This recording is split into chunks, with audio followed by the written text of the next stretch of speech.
Assalamualaikum warahmatullahi wabarakatuh. Perkenalkan, nama saya Karisma Desbi Yonanda Putri dengan NIM 1321111333186 dari kelas A3 angkatan 2021. Pada hari ini saya akan memaparkan terkait anatomi fisiologi sistem respirasi pada manusia. Berikut merupakan nama saya, NIM, asal fakultas saya, dan asal universitas saya. Sistem respirasi itu di dalamnya terdapat proses bernapas, yaitu proses mengalirkan udara ke paru-paru, memasukkan oksigen ke dalam tubuh, dan membawa karbon dioksida kembali ke udara. Sistem pernapasan ini tidak hanya melibatkan paru-paru, tetapi juga hidung, faring, laring, trakea, bronkus, alveolus, dan lain-lain.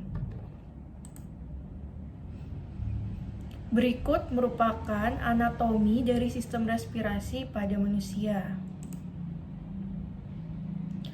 Yang pertama, organ pernapasan itu dibagi menjadi dua. Ada organ pernapasan atas yang terdiri dari hidung. Pada bagian hidung ini terdiri dari rongga hidung, terus dibagi oleh septum nasi atau sekat di hidung. Rongga hidung ini terbagi menjadi dua bagian, yaitu vestibulum dan bagian respirasi. Udara masuk melalui bagian-bagian yang disebut meatus. Dinding dari meatus disebut konka. Dinding tersebut dibentuk oleh tulang wajah, konka hidung bagian bawah, dan tulang etmoid. Bulu hidung, lendir, pembuluh darah, dan silia yang melapisi rongga hidung akan menyaring, melembabkan, menghangatkan, dan menghilangkan kotoran dari udara. Selanjutnya ada faring. Faring ini merupakan pipa berotot berjalan dari dasar tengkorak sampai ketigian kartilago krikoid. Bagian faring terdiri dari 3 bagian. Yang pertama ada nasofaring, yaitu bagian faring yang letaknya itu sejajar dengan hidung. Nasofaring ini menerima udara yang masuk dari hidung. Terdapat saluran eustasius yang menyamakan tekanan udara di telinga tengah. Tonsil faring atau adenoid terletak pada belakang nasofaring. Selanjutnya yang kedua ada orofaring, yaitu bagian faring yang terletak sejajar dengan mulut. Orofaring ini menerima udara dari nasofaring dan makanan dari rongga mulut. Palatin dan lingual tonsil terletak di sini. Selanjutnya ada laringofaring. Laringofaring ini merupakan bagian faring yang terletak sejajar dengan laring, menyalurkan makanan ke kerongkongan dan juga udara ke laring. Yang selanjutnya ada bagian laring. Bagian laring ini fungsinya untuk menerima udara dari laringofaring. Laring terdiri dari 9 keping tulang rawan yang bergabung dengan membran dan ligamen. Epiglotis juga merupakan bagian pertama dari tulang rawan laring. Nah, pada saat menelan makanan, epiglotis itu menutupi pangkal tenggorokan untuk mencegah masuknya makanan. Dan saat bernapas, katup itu akan membuka dan tulang rawan tiroid melindungi bagian depan laring. Tulang rawan yang menonjol ini biasanya membentuk jakun. Baik, untuk selanjutnya, karena tadi sudah organ pernapasan bagian atas, sekarang terdapat organ pernapasan yang bawah, yang terdiri dari trakea. Trakea ini merupakan saluran fleksibel yang panjangnya itu 10 hingga 12 cm atau 4 inci, dan berdiameter 2,5 cm atau 1 inci. Dinding dari trakea ini terdiri dari 4 lapisan. Yang pertama ada mukosa, yang merupakan lapisan terdalam dari trakea. Mukosa ini mengandung sel goblet yang dapat memproduksi lendir dan juga mengandung epitel pseudostratified bersilia. Silia ini menyapu kotoran menjauhi paru-paru dan menuju ke arah faring. Nah, yang kedua ada submukosa, yang merupakan lapisan jaringan ikat areolar yang mengelilingi mukosa. Selanjutnya ada tulang rawan hialin yang terdiri dari 16 hingga 20 cincin tulang rawan. Hialin itu berbentuk C dan membungkus sekitar submukosa. Cincin kartilago ini memberikan bentuk kaku pada trakea, mencegahnya agar tidak kolaps dan membuka jalan udara. Selanjutnya ada adventitia, yaitu merupakan lapisan terluar dari trakea. Lapisan ini tersusun atas jaringan ikat areolar atau longgar. Selanjutnya ada bronkus. Bronkus ini merupakan cabang trakea dan terdiri dari dua buah, yaitu bronkus kanan dan juga ada bronkus kiri. Masing-masingnya itu akan menuju ke paru-paru kanan dan juga paru-paru kiri.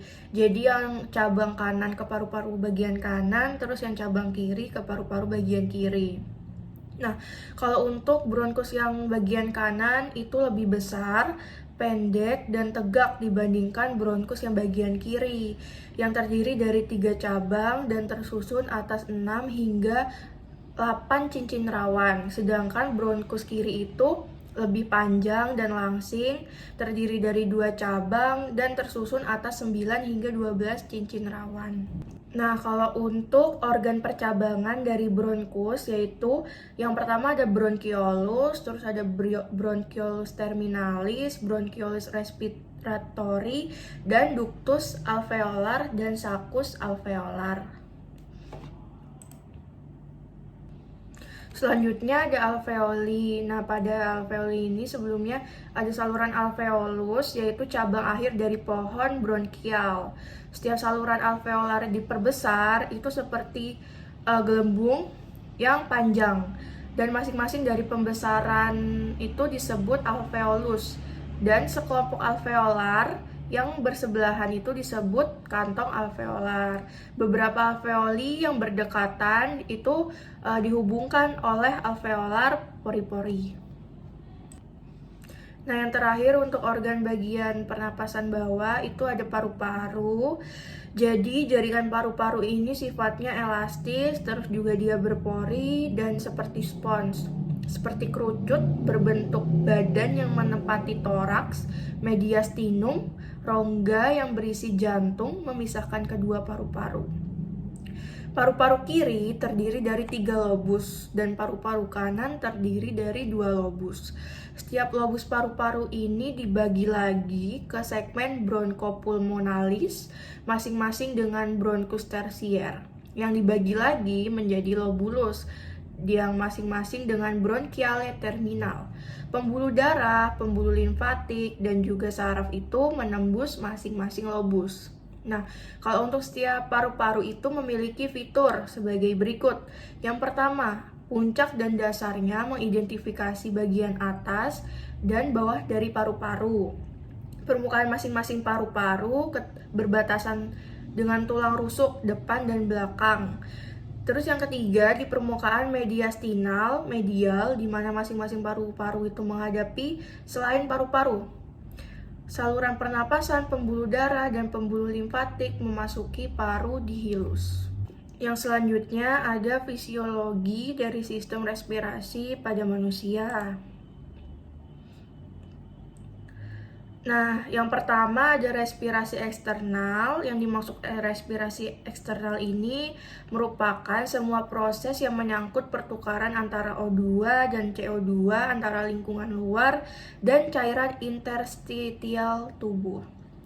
Selanjutnya ada respirasi internal, yaitu respirasi sel, yang merupakan proses dari metabolik intrasel yang terjadi pada mitokondria yang menggunakan O2 dan melepaskan CO2 sebagai hasil buangan dari sel tubuh selagi mengambil energi dari molekul nutrien.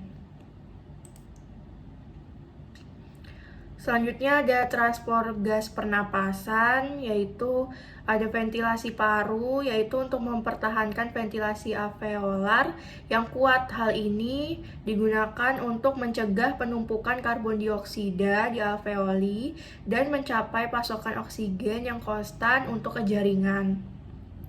Nah, lalu ada difusi gas, yaitu gerakan molekul dari suatu daerah dengan konsentrasi yang lebih tinggi ke konsentrasi yang lebih rendah, atau juga bisa disebut gerakan molekul dari suatu daerah dengan konsentrasi yang lebih tinggi ke konsentrasi yang lebih rendah. Nah, selanjutnya ada transportasi gas, yaitu pertukaran gas pernapasan terjadi di kapiler darah dan juga di alveoli pada paru-paru. Kalau untuk transport O2 itu terdiri dari sistem paru dan sistem kardiovaskular. Proses pengantaran ini tergantung pada jumlah oksigen yang masuk ke paru-paru. Nah, aliran darah ke paru-paru dan jaringan perfusi, kecepatan difusi, dan kapasitas membawa oksigen. Selanjutnya untuk transport CO2 itu karbon dioksida berdifusi ke dalam sel-sel darah merah dan dengan cepat dihidrasi menjadi asam karbonat atau H2CO3. Akibatnya adanya anhidrasi karbonat. Selanjutnya ada perfusi. Perfusi ini merupakan proses di mana darah itu dideoksigenasi mengalir ke paru-paru dan mengalami reoksigenasi atau dapat dikatakan sebagai sirkulasi darah di dalam pembuluh kapiler yang baru. Nah, selanjutnya ada mekanisme sistem pernapasan. Untuk mekanisme sistem pernapasan ini dibagi menjadi dua.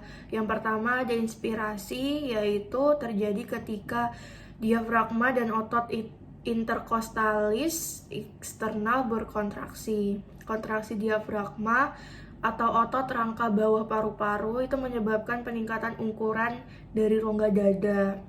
Sedangkan kontraksi otot interkostalis eksternal itu bisa mengangkat tulang rusuk dan juga tulang dada. Dengan demikian, otot itu menyebabkan paru-paru untuk memperluas dan meningkatkan volume saluran udara di internal, sehingga tekanan udara di dalam paru-paru itu menurun di bawah udara luar tubuh karena gasnya itu bergerak dari daerah tekanan yang tinggi ke tekanan yang rendah. Udara juga masuk ke paru-paru. Selanjutnya ada yang disebut ekspirasi. Ekspirasi ini terjadi ketika otot diafragma dan interkostal eksternal rileks. Sebagai akibatnya itu serat elastis pada jaringan paru-paru menyebabkan paru-paru untuk menahan diri untuk volume yang aslinya. Tekanan udara di dalam paru-paru kemudian meningkat di atas tekanan udara luar tubuh dan udara itu keluar. Selama tingginya tingkat ventilasi berakhirnya difasilitasi oleh kontraksi dari otot-otot ekspirasi atau otot interkostalis dan juga otot perut. Berikut merupakan referensi yang saya gunakan dalam proses pembuatan PPT. Sekian presentasi dari saya, kurang lebihnya mohon maaf. Wassalamualaikum warahmatullahi wabarakatuh.